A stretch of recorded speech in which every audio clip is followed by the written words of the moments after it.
welcome to the Field of Streams, where I, your host Janine McRae, bring you the tiny thoughts that stream from my brain and present them to you as though they're definitive proof of the existence of Bigfoot. And no, you're not going to look like a Fruit Loop when you go to the press with your ironclad evidence. It's legit. Sasquatch. Now, I can't promise you much with these little missives. I never can. But I can promise you this. I won't keep you long. A promise like that deserves a follow, don't you think? Tap that follow button. Every time you do, well, you make me very, very happy. Yeah, so, I was reading a thing about the best kind of juice extractor to get, and of course I started to think about creative juices. I mean, obviously, why wouldn't you? I've always wondered if creative juice is a fruity juice or, more like a meaty juice that comes out of a nice Sunday roast. That's a lie. I haven't always wondered. And those are not the kind of dumb thoughts I have. No, never. I never think random thoughts like that. Or do I? So juice extractors. I'm not sure why I was looking at them. Probably wanted to extract some juice, I expect. And so I was looking at some really fancy juicing devices. They really have upped their game in how you get the precious liquid from fruits and vegetables. And okay, I did start wondering if creative juice was fruity or meaty. You got me. I put my hands up to it. And so in this episode, I allow my brain to take a sharp left turn into a vat of creative juice to ponder the term creative juice. Can I say creative juice one more time? We'll have to see. Let's explore the various ins and outs of creative juice. Basic directional push. Extraction is just the beginning. I invite you now to kick back, relax in your own relaxing juices, and tune your ears to today's episode called Creative Juicing for Dummies. Nope, it can't be fruit. Fruit is too happy, too pleased with itself. Something so rich and dark can't possibly come from fruit. There's no way you can cut into its brightly coloured skin, expose the plump orbs of liquid, and squeeze it out like pure sunshine. Creative juice, it's just not that kind of juice. No, creative juice is primal. It is of the flesh. Your flesh. It's not sweet nor tart. Isn't good on fish or in a margarita. It is the schmaltzy secretion of a body in the process of self-immolation. To extract it requires brain-on-fire sacrifice, not the touch of a chef-and fresh-force citrus extractor. What's that you said? Creative juices don't need to be extracted, they just have to flow? I should go for a walk to get them going. Meditate. I should take a long and lazy shower. Where I come from, those things are just called activities. They don't appear in the Creative Juicing for Dummies manual. Trust me on this, creative juicing takes practice and true culinary creative curiosity. It's not a relaxing stroll in a park, requiring only the ability to lace a pair of shoes as prep work. No, it's butcher to the kill floor and get your knives and bowls ready for the yield. I should warn you that there's no real recipe to follow for the juice itself, which is a bummer because you will have to make it from scratch every time you start something.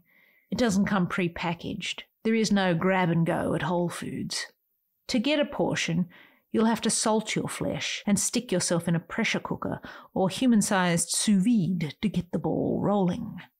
After that, you might want to baste yourself with inspiration before you step into the roasting pan, because to get down to the pure drippings of you, a sprinkle of inspo seasoning never hurts. This roasting of a body, your body, will extract the life force marrow from bone and blood from muscle and stretch from sinew, and it'll be clear and fatty, and if you're really lucky, double as a base for many a creative casserole going forward. Now, it must also be said that creative juicing is a messy business and that anything that splatters can leave a stain. That's a good thing. That is the stain of output on the front of your smock, and you should wear it like a badge of honour. Look, that one looks like the face of Jesus. Work the brew. Extract the juice. Let it go where it may go. Remember always, this is not a production line business. It ain't no cookie-cutter franchise. It's bespoke, custom, a single origin one-off. This is all well and good, but how do you actually extract it, Janine? You still haven't said. To thine own self be stew. What does that mean? Okay, well, since we're in this creative kitchen, I might as well come clean. NFI, which, if you're not au fait with the lingo, means no fucking idea. All these words up until this point have been me trying to extract some creative juices of my own, because when I sat down to write this, I had none, and it got me thinking about the juice from fruit or juice from meat thing, and looky look, here we are, sitting in my stew. I'm so sorry. This is what I do. This is how I do it. This is what I did today. First, when I realise my creative juices are low, I corner myself like the wild animal I am. By this I mean I stop circling and procrastinating and just sit at the desk. I don't like doing this one bit, and I rear up, and it makes me mad and anxious and jumpy, and I snort and paw at the ground. I don't want to sit at the desk. That's when I throw a metaphorical Hessian bag over my head to calm myself down. This bag comes in many forms. Sometimes it's a cup of tea or coffee. Sometimes it's closing the blinds to make my office dark. Sometimes it's putting on soft music. Some folks would call these things rituals. Maybe they are, but I like calling them bags that I put over my head. Consider me a horse to be broken. Wait, are we juicing a horse now? Moving on. Once I am calm with my ass in the chair, I preheat my brain to a medium to high heat. I do this by staring at a blank screen, my fingers gently resting on my keyboard and pretending to type without actually pressing down on keys. Like Play 'em off Keyboard Cat. Sometimes there's no screen or keyboard and I'm at the desk with a notebook and blank paper, but it's the same deal. Just no delete key. My most frequent doodles are stars. And then I wait to reach boiling point. This part feels a lot like meditation without mantra.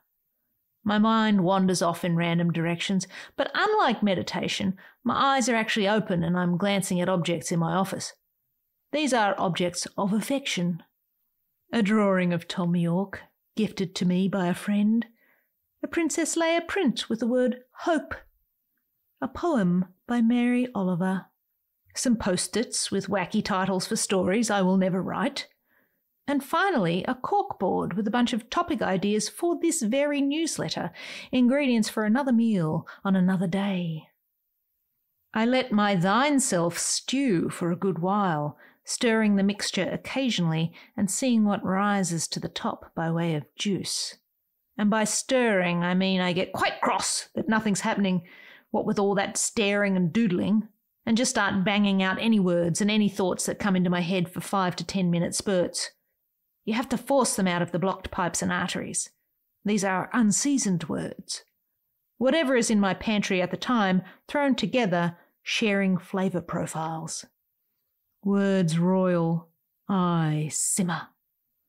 It cooks down eventually, leaving a fragrant something. That's when I gather all the fatty juice that's settled on the surface of my work and inspect it to see if there's any kind of taste to it. After the juice skimming, the garbage disposal gets a workout, and there's usually enough extracted creative juice to declare the session a success. On a good day, the liquid is clear and rich. On a bad day, there's not much in the pan, but to be honest, you don't need a lot of it to make something, and bloody hell, Janine, not everything has to win a Pulitzer or get a Michelin star. Point is, if you ever want to get the good juice, you have to put on your apron and get in the kitchen. The end product won't always be bursting with a rich and hearty liquid that squirts out when you stick a fork in you, but at least there'll be something. Anything that comes after that is just gravy. And there you have it, today's juicy episode. I mentioned the Play 'em off Keyboard Cat in there, and I don't don't think I've ever felt as old as I did in that moment, making that reference. Do you remember the keyboard cat? Anyway, I hope you'll come back for more episodes. These missives are designed to inspire creative folk to get out there and make something of their own. If you enjoyed this episode, please follow the podcast so that you never miss one. Sign up to read my writing at janinemccrae.substack.com. And for now, I'll leave you with this. Love what you love, and I'll see you out there making stuff.